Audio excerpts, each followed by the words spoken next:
Hello everyone, Eric here. Today I want to showcase this 1938 Plymouth business coupe. My dad and I have been trying to purchase this car from the original owner for quite a few years.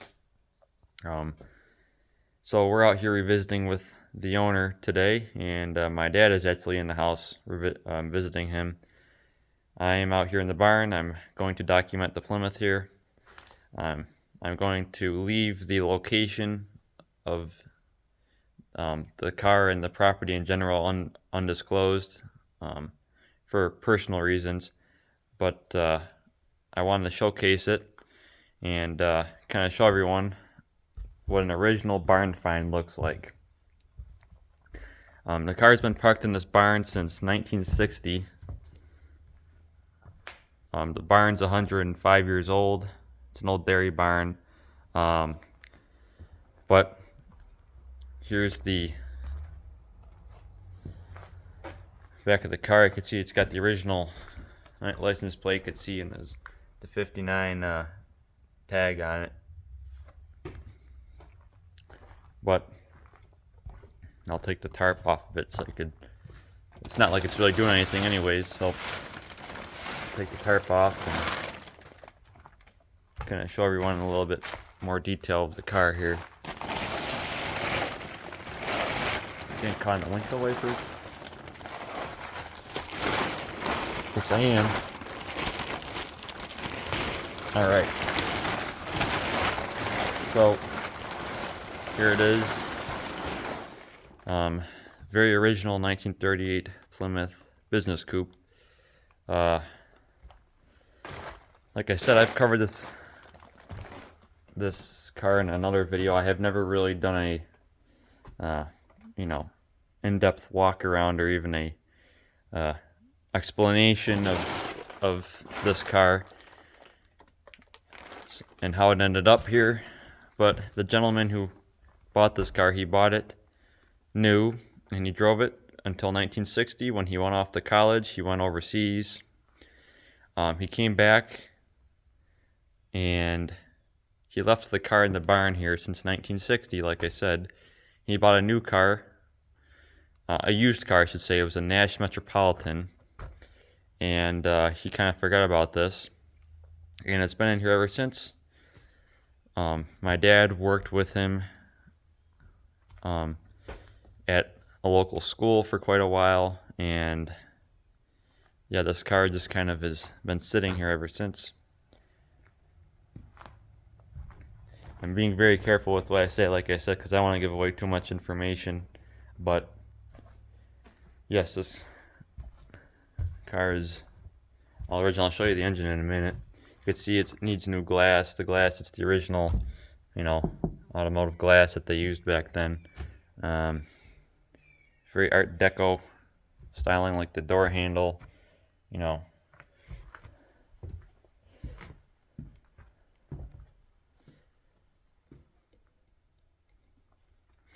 Despite it being in here all these years, it's actually, the barn's very dry, so the car is in remarkable shape. It might not look like it, but it'll clean up really good. I'll pop the hood real quick. Show you the inline 6 we have here. The light on my phone's not working, so you can't see that very well. Alright, I got my lights. Now I could show the engine here. The engine is a 218 cubic inch flathead inline 6. Here we go. There it is. Chrysler used these engines for many years. They released this engine, I believe, in 1935. And they used it, oh my gosh, all the way until the 50s. Mid to late 50s. But, yeah, it's got the generator. Original distributor. Here's your steering box. Original Carter. I know that's a ball and ball carburetor. I think Chrysler had a weird thing going on with those. Body tag, but dual note horns. Yeah, There you go, I got your tag on the radiator. And then I'll show you the grill if I can. Don't step on anything here. Here's the very Art Deco waterfall grill Chrysler is known for. I'll close the hood here real quick.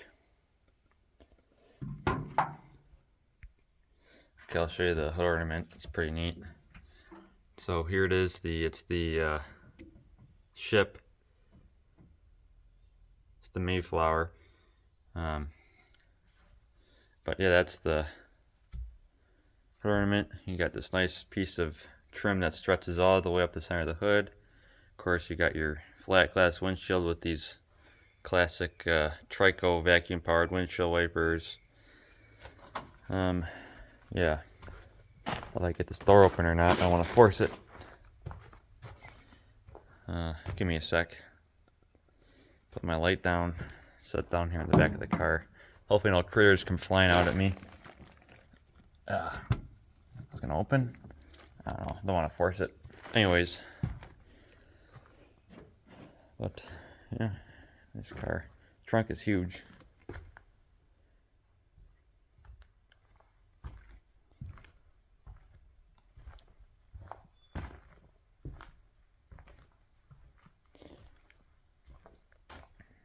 Let's try the passenger door.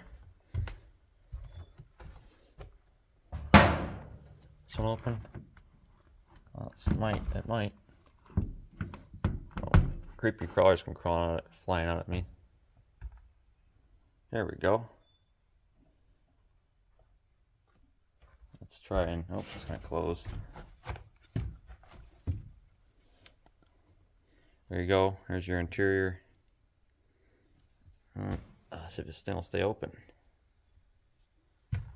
Maybe. So yeah, there's your gauges, your Art Deco gauges. You know, you got your big clock face gauges. You got the steering wheel, Bakelite knobs. Let's see what the headliner looks like. Headliner's not too bad. Usually the mice get up in the headliner and stuff. It's got a couple holes, nothing too bad. You know, it's a real solid car. You got a heater, factory option.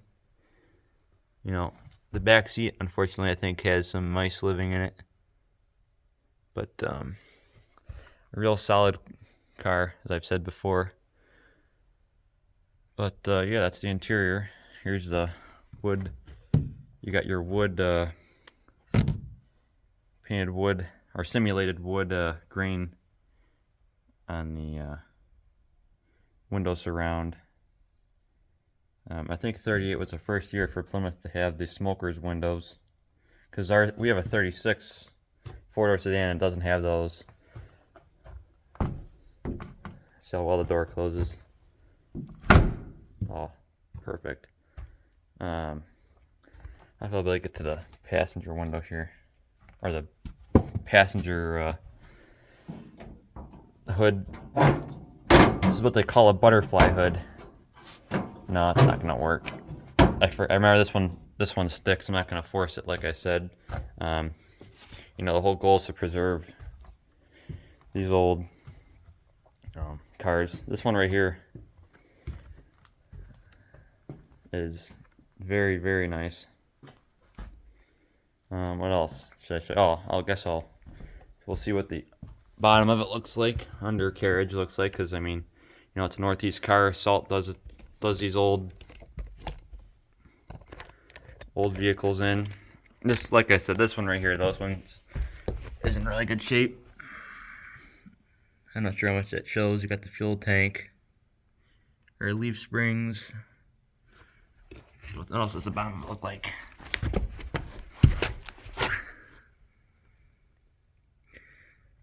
I can't get really far under there, but you know, this is all just for perspective and documentation. Kind of document how original this car is, that being in the barn. But your running boards, they got the rubber on them still.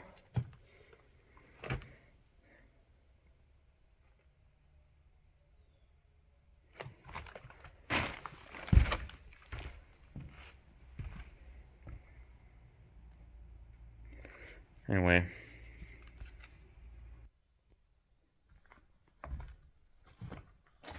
So as I said before, we have a 1936 Plymouth four-door sedan. This is a 1938 Plymouth two-door business coupe. They pretty much kept everything the same on these cars as they were in 1936, with the exception of the grille changed a little bit. The grille got a little bit shorter, whereas the ones in 1936 and 37 were a little bit taller. As in most automotive designs, things got more refined and compact as the years went on. The engines and drivetrain were the same. They used the same rear axle that they did in 1936, same engine, the same 218 flathead 6. Like I said, everything was the same. I'm gonna end this video pretty soon. I feel like I'm repeating myself a lot, and that makes to a not so very interesting video. But I just kind of want to document this. Like I said, this all original 1938 Plymouth business coupe barn find. Hopefully the future of this car will be bright. Like I said, we're trying to purchase this from the original owner. He does not want to let it go. But in the near future, hopefully we will be able to purchase it from him, and this will be a nice running and driving car. We'll leave it all original. I'm not one to hot rod things. I'm not a huge fan of the hot rod or rat rod stuff. Like, it has its place, but for something like this, an all original Survivor, I'm a purist, so I like to leave stuff original. But I just want to showcase this with all of my viewers and subscribers. So I'm going to leave it at that. Thanks for watching. If you have any questions or comments, please put them below. If you have any additional information, any of you early Mopar guys, anything basically pre-1950, let me know if you have any information about these early Plymouth automobiles. I like learning about them. So yes, that's going to be the end of the video. Thanks for watching. Have a good day and a better tomorrow.